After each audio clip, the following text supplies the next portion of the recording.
ایک prime minister کا decision ہو رہا تھا چوئی شجاعت صاحب کو، میں نے کہا یار کون آ رہا ہے بھائی جی؟ کہنا مینوں تو نہیں پتا۔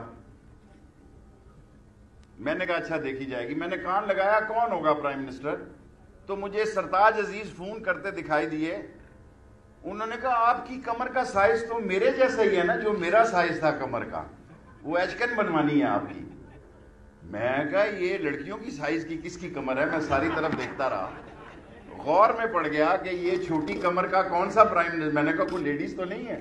میں نے جنرل مجید ملک کو کہا کوئی لیڈی پرائم منسٹر تو نہیں آ رہی؟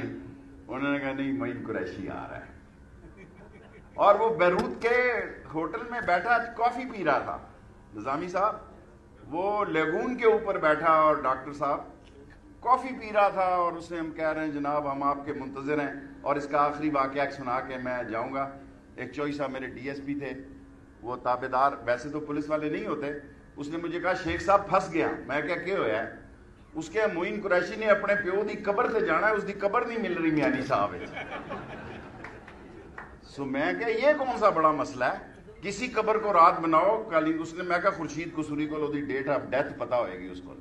اس نے کہا جی ڈیٹ نے میں پتا کر لی۔ میں کہا کسی قبر تے لا دے۔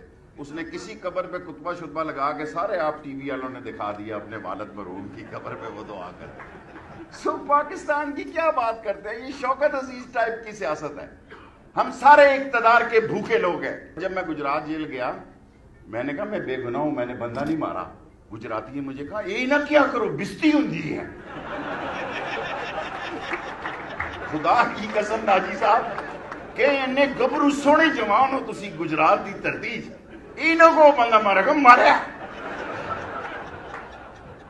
ہر جیل میں سے گجراتیہ صبح صبح بالٹی مرغ بنا کے ناشتے میں انڈے بھیجتا تھا کہ قتل کیا جی۔